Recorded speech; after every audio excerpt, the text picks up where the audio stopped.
การจกน้องป่าของพวกเราก็ใกล้จะสำเร็จทุกเมื่อแล้วเนาะโอ้ละเอียดขนาดเลยพี่น้องพุ่นสุดยอดเลยแป้งทางไปพุ่นแล้วก็มันย่ำมากล้องนั้นแล้วก็กลับเลยบัดนี้มื้อนี้เนาะถือว่าตอนนี้ก็นี่พี่น้องเอ้ย 18:21 น.ละก็ถือแป้งไปพี่น้องเอ้ยละเอียดขนาดพี่น้องเอ้ยโอ้งานละเอียดเอาความสวยงามเป็นที่หนึ่งเลยคุ้มค่าเนาะคุ้มค่าเงินที่พ่อแม่ช่วยอีหลีพี่น้องเอ้ยตัวทอ30พี่น้องเอ้ยทั่วนักสมควรพี่น้องเนาะกายละเอามาหินใส่แล้วเนาะแต่ละบอลห้องกัดเป็นที่เรียบร้อยน่าก็จะเอารถจกมาทุ่มทางออกเนาะขอบใจ FC ผู้มีน้ำใจแบ่งปัน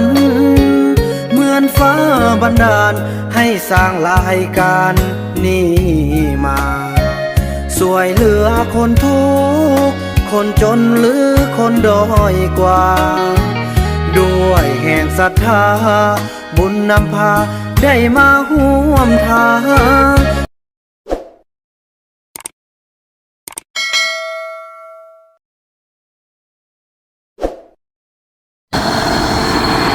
สบายดีท่านผู้ชมเนาะสบายดี FC ของบ่าวดำกันเบิดสุขุสุขคนพี่น้องเอ้ยต่อจากคลิปอีพีที่แล้วที่พวกเราได้กินข้าวกินน้ำเนาะก็ย้ายมาพี่แล้วพี่น้องเอ้ยเมื่อกี้บ่าวดำได้ไปแทกแล้วพี่น้องเนาะ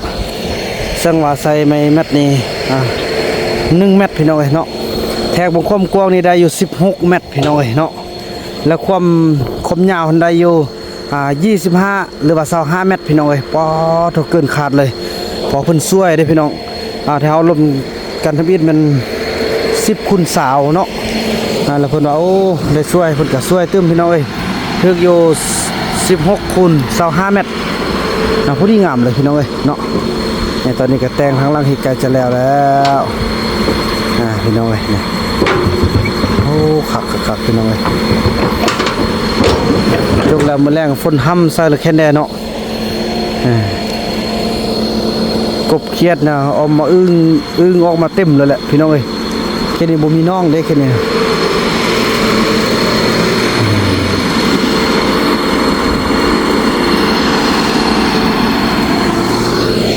16 คูณ25 เมตรก็ถือว่ากว้างพอสมควรพี่น้องเอ้ย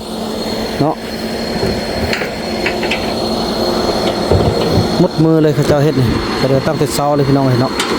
มันแต่งแคมบักดีเด้พี่น้องเอ้ยเป็นเหลี่ยมบักงามขอบอกขอบใจขอบคุณเด้อทางท่านแม่เจียวอนเนาะผมโดย Positive One ที่อุปถัมภ์กับสู่รายการนี้เนาะโดยเฉพาะคือจกน้องป่าจำนวน500 เหรียญพี่น้องเอ้ยเนาะนี่พี่น้องเอ้ยโอ้คอยเก็บรายละเอียดไปน้ำพี่น้องเอ้ย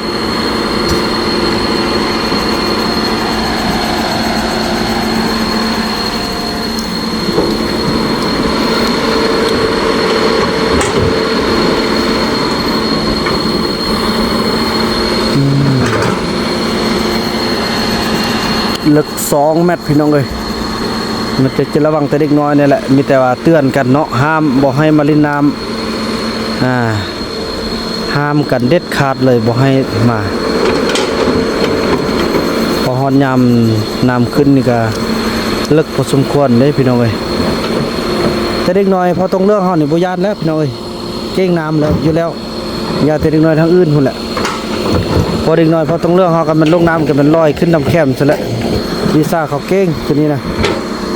พออีย่ามันก็เฮ็ดเนินได้พี่น้องเอ้ยเนาะเฮ็ดเนินไปเพื่อให้คนขึ้นลงได้เนาะ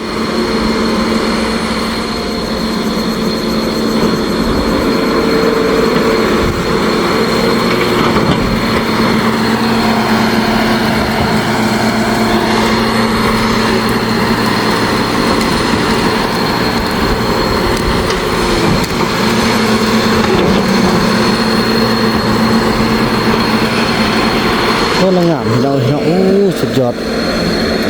เลย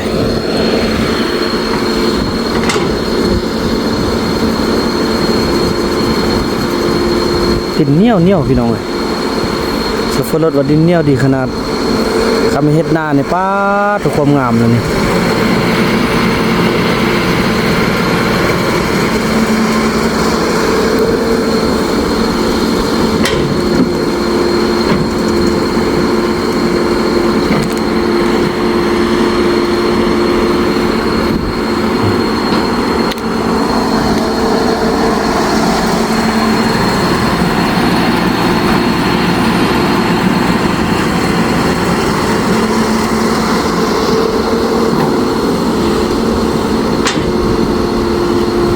เราลุ้นแต่ฝนตกเนี่ยแหละพี่น้องไงเนาะจะเห็นน้ำห้องขึ้นมาเลยปีที่1นี่ก็คือว่าแหละพี่น้องเนาะมันดินยังบ่แจ๊บก็จะใส่ก็ว่าบ่ได้พี่น้องเนาะพออันนี้มันจุดอิ่มน้ำแล้วเด้เดือน6นี่ก็มันปล่อยปลาได้พี่น้องไงเนาะ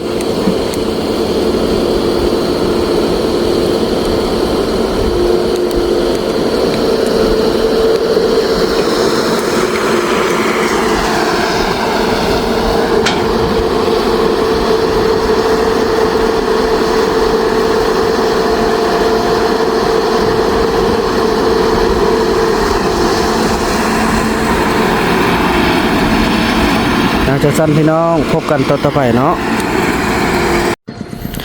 พี่น้องได้แล้วบ่นำมาขึ้นไปขึ้นมาแล้วพี่น้องเอ้ยอันนี้เป็นหนาเราทางเฮาบ่นำขึ้นว่ายักเอามาซื้อแบบนี้นะพี่น้องเอ้ยเพราะทางลุ่มนี้เป็นหนาแล้วเนาะซื้ออันนี้ไปเดี๋ยวจะเป็นหนานี่ไปเคสนี้เนี่ยจะให้เป็นหนาแล้ววันนี้ทางนี่บ่นำขึ้นว่าจะเอามาไว้พี่น้องเอ้ยแม่นแล้วให้มันซื้อมันงามเลยให้เฮ็ดแบบมันงามเลยนะพี่น้องเอ้ยทางเข้าแบบนี้หน้าทางลุ่มเนาะทางเทินมันเป็นการปลูกไว้แม่นละถูกต้องละพี่น้องเอ้ยอาศัยแล่นไปจำเฮาเฮ็ดทางแล่นไปจำมันนั่นพุ่นเลยเนาะจำน้องป่าเลยพอทางลุ่มนี่มันก็เป็นนั่นแล้วเด้เป็นบ่เฮ็ดหนาต้องเฮ็ดแบบนี้พี่น้องเอ้ยนี่ทางเข้านั่นนี่เนาะบนนี้ก็ได้ละซื้อนี่ไปเลยแม่นละถึงเนาะสันก็จะได้เอาท่อมาวางนี่พี่น้องจำนวน5ปอกวางเรียนมาทานเลยหารถมาคือคุยใส่เลยเนาะพอมันแม่นละถูกต้องเลยพอดีมาซื้อทางนี้เลยเห็นบอกเขามานี่มันซื้อเขาแบบนี้เลยโอเคแม่นละถูกต้องละอันนี้ก็สิกวดอนามัยดีๆพอแก้วได้เนาะขี้ยานพี่น้องเห็นไหมต่อไปก็สิประกาศว่าบ่ให้ผู้ใดมาทิ่มขี้ใหญ่แบบนี้เนาะนี่สิให้รถนี้ไปใส่คุ้มมันท่อมไว้บรรดาแก้วนี่แม่นละพี่น้องโอ้สิได้กึ่งนี่ลงมาก่อนกึ่งบนหาท่อก่อนมันไอทางไปหาต้นนี้อันนี้มันจะทางไปสุดพุ่นเลยแล้วพี่น้องเอ้ยต้นนาเนาะสุดพุ่นเลย รถฟอร์ดแปลงไปเคยได้ยินมันแบบว่าอันนี้ยากบ่ยากมันแดนปะเลยบ่เป็นหยังนี่กระป๋องเขาจะขุดออกมาตึมไม่ละถือทองคอยกึ่งไปเอาพี่น้องเอ้ยกึ่งจำนวน5ปอกไปวางเรียนพุ่นเลยมันก็มีแต่รถมาทุ่มอย่างเดียวเลยอันนี้ก็ขดออกเก่าเนาะขดออกเป็นห้องคือเก่าไม่ละถึกเอาความงามพี่น้องเอาอนาคตอะไรเพื่ออนาคตพี่น้องสร้างทุกอย่างเพื่ออนาคตของผมแม่นว่าคิดอะไรมื้อนี้มื้ออื่นพี่น้องเนาะจังซั่นเลยพี่น้องคนรถคนกะจบพูนเนาะ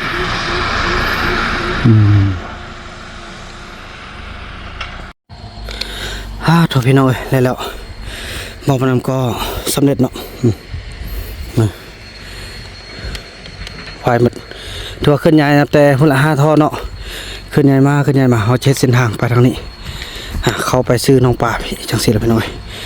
บอกมันก็กายผู้เดียวใส่ผู้เดียวพี่น้องลุยเลย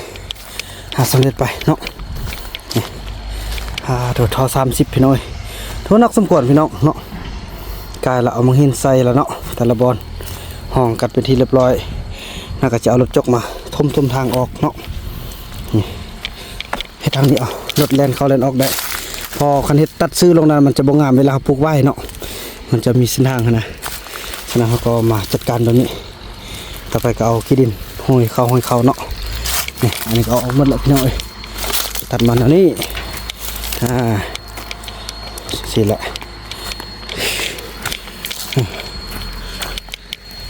ตัดเสื้อเอานั่นนี่เลยเมื่อเช้านี้พอเขาบอกว่าน้องป่านอยู่แบบใดแล้วเดี๋ยวนี้เขาหู้แล้วเขาจะซื้อนั่นนี่ไปเลยพี่น้องหูนะจับหมดเลยซื้อก็บงไปนั่นพอแหละบ้านนั้นเขาก็ไทยไปเลยทางลุ่มนี่ก็เป็นดินนาทางเทิงนี่ก็เป็นการปลูกไว้ส่วนไว้เนี่ยไว้เป็นสินค้าในข้าวตัวหน้าเนาะ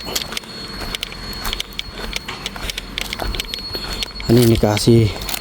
พยายามจูดอย่างต่างเนาะโอ้ปลูกมันปลูกยังก็ได้อยู่งามอยู่พี่นานคงจะเพาะจะเปื่อยแล้วล่ะ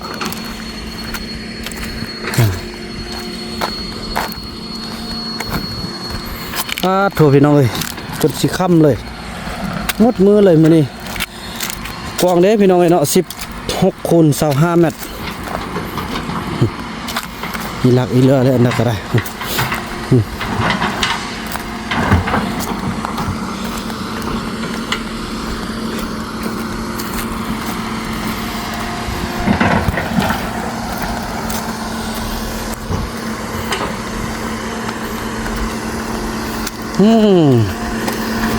โอ้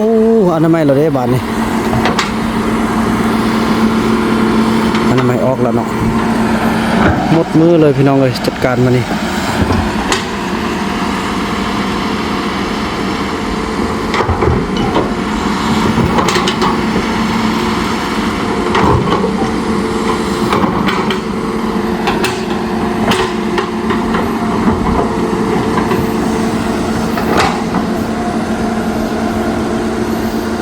นี่แหละเส้นทางเขาจี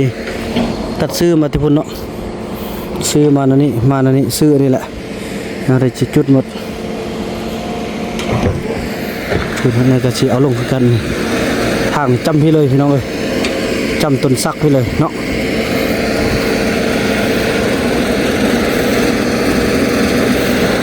เป็นนั่นเลยพี่น้องเลยพออาศัยคนมันต้นมันยังต่างออกมาทางนี้ในตัวหน้าเนาะนี่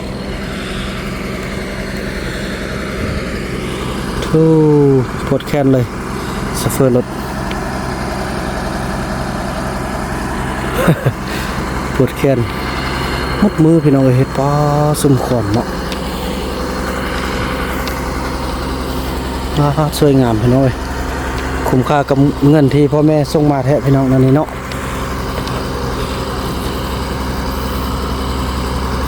เริ่มอนามัยออกมาแล้วเลยอันนี้ก็มันอนามัยออกทางนี้ได้พี่น้องเลย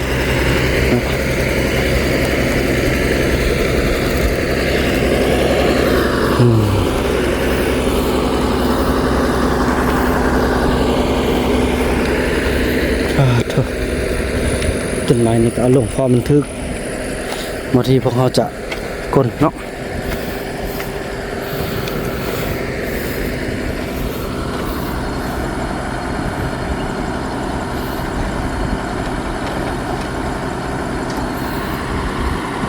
ใช่จนเลยละฮอตนี่เลยก็โอเคแล้วเนาะฝนก็คือเริ่มย่อยมาแล้วพี่น้องแล้วตอนนี้ทางเซาลีแล้วก็ไอ้บุญรอดไอ้บุญรอดโทรไปซะได้คือได้ยินข่าวว่าขึ้นฮอดพัวแล้วโอ้มันก็บ่เรือแล้วนี่น่ะขึ้นฮอดวัดเก่าๆนั่นบ่เฮ็ดซะได้ยันออกเซาลีบ่อ้ายกะสิเอาขึ้นได้เนี่ยเอาขึ้นเนี่ยป้อเอาตามใจน้องได้เอาทุกอย่างมอบตามใจน้องได้น้องจะเอาขึ้นเด้อเอาแต่น้องว่าพอคมฮักอยู่กับพวกน้องได้แต่ครั้งนี้กับบุญานอกมันจะมีอันนายมาเบื้องน้ำแช่พี่น้องเลยไอ้บุญรอดเคยเห็นรถบ่สบายดีพ่อเด้ สบายดีบ่อีพ่อเอาจ้ะสบายดีนบดีๆเดี๋ยวว่าเพิ่นยาน เอาสบายดีเลยลูกสบายดีโอ้เบิ่งรถจกพี่น้องเอ้ยเนาะนี่เพิ่นมาเบิ่งรถจกกันป๊าดเถอะพุ่นสนุกกับบุญมีโอ้เพิ่นพากันเก็บผักเด้ในเช้าได้หลายบ่ได้โอ้หุ่นว่านั่นนี่โอ้หาอยู่หากินนั่นนี่โอ้ เบิ่งไอ้บุญมีเฮาได้ยังเด้เฮ้ยอันนี้น่ะได้ยังเด้ฮะเฮ้ยโอ้ไอ้บุญมีข่อยใช่เบิ่งไปจะได้เกาะไอ้ยะเงี้ยรถจกหุ่นรถหุ่นสลดจกเด้ฮะรถจกอยู่ใส่ไหวรถจกอยู่นี่ว้าวโอ้จ้า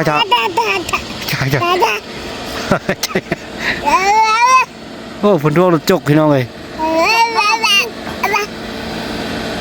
จกน้องจกน้องบ่เป็นท่านจกน้องโอ้ฝนมาทวงรถพี่น้องฮะใช่จีเด็กใช่โอ้อยู่พุ่นเนอะอ๋อพุ่นจีอยู่พุ่นพุ่นวัดอ่ะพุ่นโอ้บุญมีน้องเอ้ยมาบนรถจกซารถจกอยู่สายรถจกเด็กโอ้ยรถจกเด็กรถจกใกล้จะสำเร็จเสร็จสิ้นกันแล้วพี่น้องเอ้ยเนาะเอาถือว่าท่านผู้ชมเนาะแล้วก็ค่อยคำยำแหลงกันมาแล้วพี่น้องเอ้ยเนาะการจกน้องป่าของพวกเราก็ใกล้จะสำเร็จทุกเมื่อแล้วเนาะโอ้พี่น้องเอ้ยถือว่าหมดมือเลยจะเป็นจุดตกดินแหละพี่น้องเอ้ยตอนนี้ก็เป็นเวลา16 โมงเนาะบ่แม่น18 โมงพี่น้องเอ้ยเนาะตอนนี้เบิ่งโมงก่อนโอ้ยัง10 นาทีเนาะถือว่าถึงอยู่5 โมงกับ50 นาทีนี่คือถือว่ากวางพี่น้องเอ้ยโอ้สมควรหมดมือเลยสู้งามพี่น้องเอ้ยเนาะเคสนี่มาเบิ่งแล้วคือว่าอันนั้นให้พี่น้อยแบบซุ่มเว้ยมึงมั้ยซุ่มแท้ๆพี่น้อยซุ่มแบบขี้ดินนะพี่น้องแบบอันน้ำเปียกนะพี่น้องเอ้ยโอ้มันคุณน้ำแท้บ่นั่นนี่เนาะหรือว่าจังไดลองเบิ่งตัวจริงเนาะ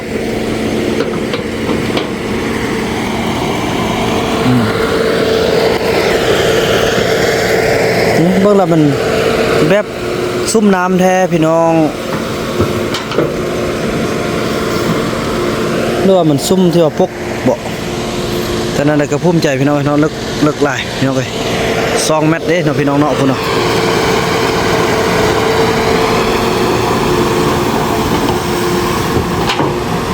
เห็นบ่สังเกตเบิ่งอันมีน้ำติดเด้พี่น้องมีน้ำติดจกเนาะจกรถจกนะเห็นบ่เป็นขี้ตุ่มเลย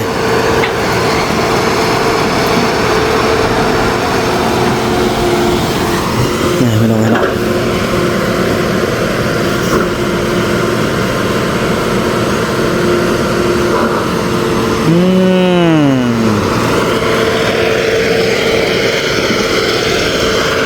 แม่นแท้พี่น้องเปียกแท้นั่นน่ะเนาะคือแบบอันบ่อน้ำทูนะพี่น้องเอ้ย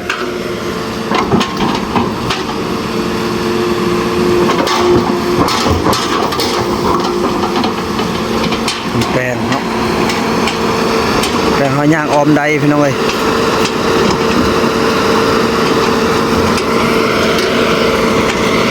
สมควรเลยพี่น้องมุดมือเลย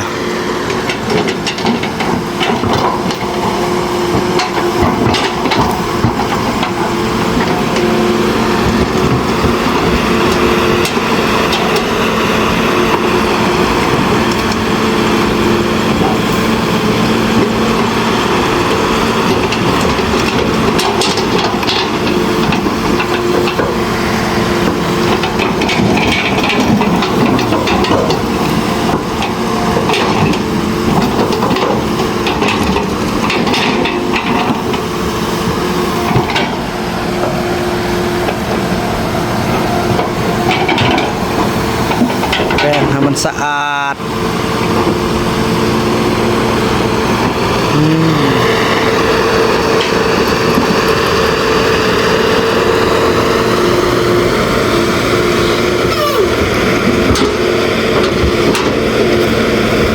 อันนี้เป็นบ่อน้ำนี่แสดงว่าน้ำนี่ก็ถึงน้ำแล้วนี่พี่น้องเนาะฝนตกมากับค้างแล้วนี่สังเกตได้เปียกหมดเลยพี่น้องเอ้ย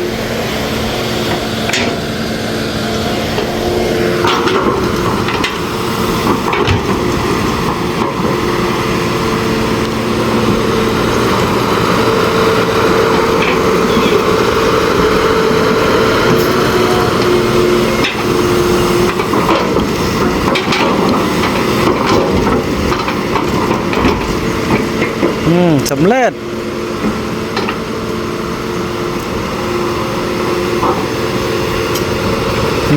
โอ้สุดยอดเลยพี่น้องสำเร็จไปแล้ว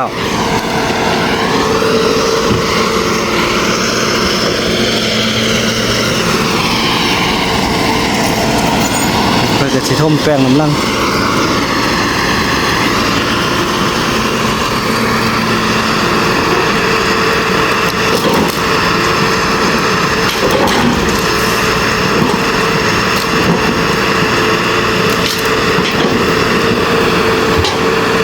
โอ้เพิ่นยังแป้งเนี่ยพี่น้องแป้งมันซื่อเนาะไล่แป้งมันซื่อแบบทำมันขอบถือออมน่องเลยบ่เบิ่งนี่ต้องแม่นแล้วนี่โอ้ละเอียดขนาดพี่น้องทางนี้นี่พอแล้วนะบ่ท่านั่นดอกเนาะแป้งแต่ทางนั้นก็ได้แหละเบิ่งนี่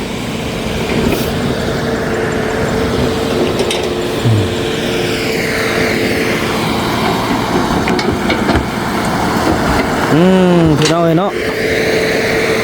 ติดตามต่อไปเด้อพี่น้องเนาะถือว่าน้องเฮาก็สำเร็จโอ้งามพี่น้องเอ้ย16 คูณ 25 เมตร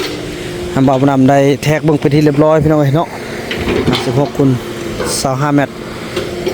อันนี้จะเป็นแบบเนินอันนี้จะเป็นแบบบอนที่ว่านำเก็บน้ำอยู่แบบคันว่าน้ำแห้งเนาะเฮาเอาปลาอย่างปลามาคอนพี่นะพี่น้องเนาะพี่น้องเอ้ยเนาะแล้วก็โอ้ละเอียดขนาดเลยพี่น้องพุ่นสุดยอดเลยแป้งทางไปพุ่นแล้วก็มันย่ำมากล้องนั้นแล้วก็กลับเลยบัดนี้มื้อนี้เนาะถือว่าตอนนี้ก็นี่พี่น้องเอ้ย 18:21 นาทีละก็ถือว่าค่ำแล้วเด้ตะเวนก็จะตกนี่แล้วเนาะตื่มจักหน่อยก็จะค่ำแล้วพี่น้องเอ้ยเด้อพี่น้องมั้ยขอบอกขอบใจขอบบุญขอบคุณเด้อทางย่าแม่เนาะย่าแม่จะเจียวอนแล้วก็ทางพ่อสติปวอนที่เพิ่นได้อุปถัมภ์คำสู้น้องป่าน้องนี้เนาะเป็นน้องป่าของแม่เจียวอนแล้วก็ทางพ่อสติปวอนเด้อนี่มากินปูกินปลาน้ำลูกน้ำเต้าเด้อแม่เด้อพี่นานะนี่เพิ่นกำลังแปลงกลับแล้วนี่น้อยโอ้เฮาก็ว่างามแล้วเขาก็ยังว่าบ่งามเลยพี่น้องเอ้ยยังแป้งเหมือได้คุณละเอียดขนาดพี่น้องเลยโบน่าเสื้อเลยพี่น้องจะได้น้องปลาปีนี้โอ้ยดีใจเด้คุณดีใจไล่เนาะลึก2 เมตรพี่น้องเลยอันนี้คือต้นฮาร์ดจงไว้ได้พี่น้องเลยเนาะจงไว้ห่มแล้วก็อันนี้เนาะนี่ก็จงไว้ห่มคือการแน่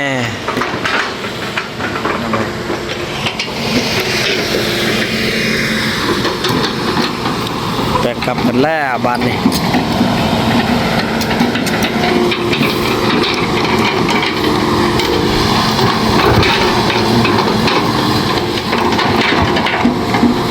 แปลงไปพี่น้องเอ้ยละเอียดขนาดพี่น้องเอ้ยโอ้งานละเอียดเอาความสวยงามเป็นที่หนึ่งเลยคุ้มค่าเนาะคุ้มค่าเงินที่พ่อแม่ช่วยอีหลีพี่น้องเอ้ยงานละเอียดบ่มีติเลยพี่น้องมัดมือเลยโอ้รถจกนี่กินน้ำมันไล่เด้พี่น้องเอ้ยบ่แม่นน้อยๆเด้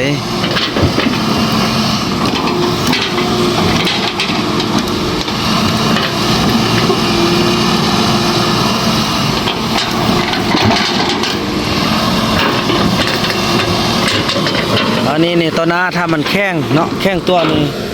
รถจักรรถนี่แล่นออมน้องได้สบายพี่น้องเอ้ยเนาะ ปะคักแถวว่าพี่น้องไหมรถใหญ่ก็เล่นได้นี่คันมันแน่นนี่ฮอดยามมันแน่นแล้วอะสุดยอดเลยทางนี้ก็จะเป็นหน้าในทางนี้เนาะเป็นให้หน้าเลยนี่ทางนี้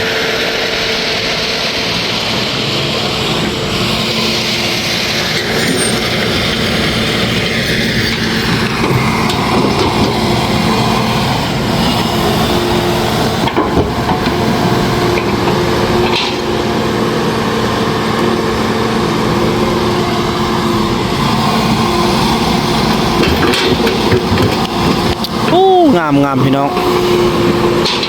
ยอดเลย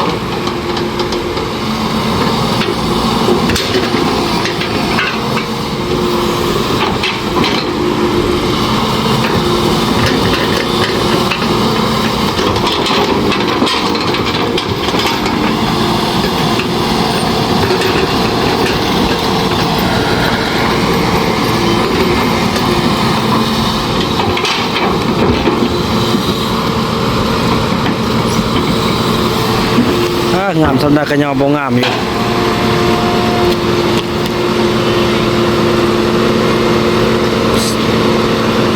สุดยอดขนาดเลยสิมือพี่น้องเอ้ยเฮ็ดอันนี้ครับมีคนแบบว่าคนเขาย่างออมได้นะนี่นะผมไม่นี่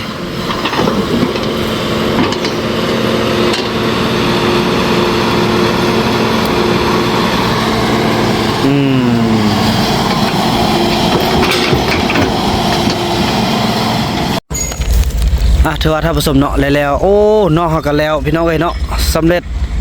มื้อก็จะลุยต่อถือว่าเป็นบ่วงของท่านแม่นางเนาะและพ่อสินี่อยู่ทางลมพุ่นพี่น้องเอ้ยจะได้เบิกออกหมดมื้อนี้ก็เป็นเวียกงานของแม่เจียวอนแล้วก็ทางพ่อสติปวอนเนาะก็สำเร็จกันไปพี่น้องเอ้ยเนาะนี่อันนี้ก็เส้นทางเบานำไปย้ายไปไต่เนาะมืดก่อนตอนนี้เราจะเอารถไปเมียนไว้อยู่บ้านพ่อต้องเรื่องก่อนเนาะก็จะไปเมียนอยู่เนี่ยบอลที่แม่เจ้าวอนเป็นคนที่ว่าดุดบุกเบิกคือกันอีกพี่น้อง8 ล้านกีบเนี่ยนะเนาะก็ถือว่าโอ้ดีใจพี่น้องสำเร็จไปมื้อนี้หมดมือเลยแต่เป็นจุดตกดินเนาะคำพับเลยพี่น้องจังสั้นเลยพี่น้องคลิปนี้เบาๆนำจะขออนุญาตจบคลิปกันสำเร็จก่อนมื้อค่อยว่ากันเนาะ เข้าใจเด้อโอ้สุดยอดมื้อค่อยว่ากันพี่น้องคลิปนี้เบาๆนำขออนุญาตกล่าวคำว่าสบายดี